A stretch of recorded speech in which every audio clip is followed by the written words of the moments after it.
Welcome to The Explainer.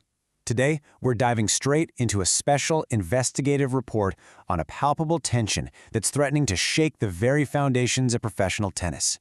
Right now, behind closed locker room doors, a crisis is brewing at the sport's historic stages, and it's finally spilling into the public eye. We are looking at a potential strike at the Grand Slams. The stakes are massive, the money is staggering, and the players, well, they're at a major crossroads. Let's get right into it. We're starting right off the bat with this explosive breaking news soundbite. I think at some point we will boycott it.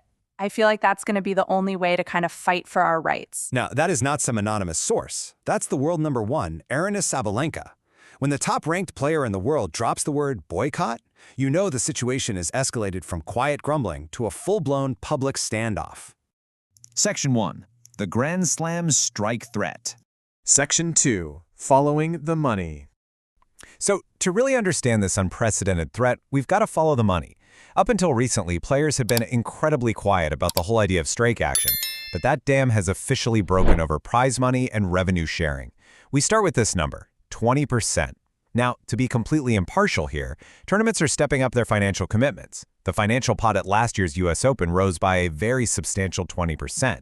But rather than settling the issue, this massive single-year bump basically just set a brand new baseline of expectation for the players across all the majors.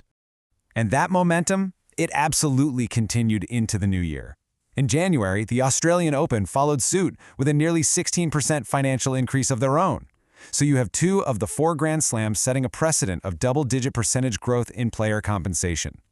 Athletes see 20%, they see 16%, and they naturally start to expect this as the standard cost of doing business. But then, we hit a massive roadblock over in Europe. Recently, the French Open announced their prize fund increased by 9.5%, but compare that to the players who are demanding 22% of the tournament revenue.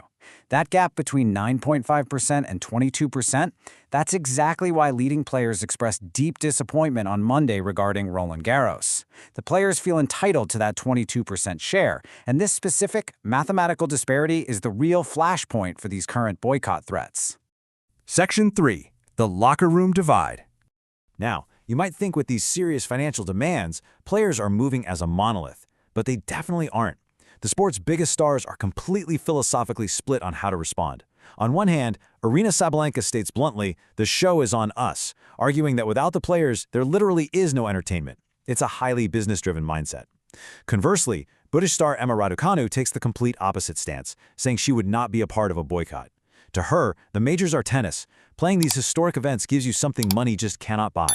It's this fundamental clash between business leverage and sacred tradition. And this contrast continues right at the very top of the rankings. French Open champion Coco Gauff says she can 100% see herself boycotting provided everyone moves as one. She's ready for collective action.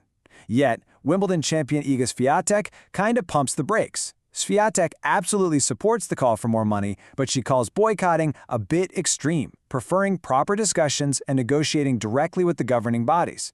Two massive champions, two totally different strategies. Rounding out the top-tier consensus, world number 2 Elena Rybakina admits she hasn't been heavily involved in the talks, but would simply go with a majority. Then you have world number 5 Jessica Pegula, who is a highly articulate advocate for the campaign. But even Pegula virtually rules out an actual strike, pointing out a simple truth. We love playing the slams. She pushes for rights for sure, but seriously doubts players would actually walk away from the sport's biggest stages. Section 4. Power in a union. So, with such a divided locker room, how do individual contractors actually achieve their collective goals? Well, Coco Gauff captures the structural hurdle perfectly. She said, from the things I've seen with other sports, usually to make massive progress in things like this, it takes a union. We have to become unionized in some way. And honestly, this is a brilliant insight. Gauff recognizes that getting highly competitive individuals to sacrifice a massive Grand Slam payday is incredibly difficult without a formal structure binding them together to negotiate on their behalf. And what exactly would this potential union be fighting for? Because it's not just about the winner's check. The demands go much deeper into working conditions. Number 1, that higher percentage of major revenue, specifically targeting that 22% mark we mentioned. Number 2, benefit contributions. And number 3, a much greater say in scheduling. Currently, players really feel tournaments unfairly dictate their calendar and playing times. So this is a comprehensive push for actual structural power. Section 5, the future of the slams.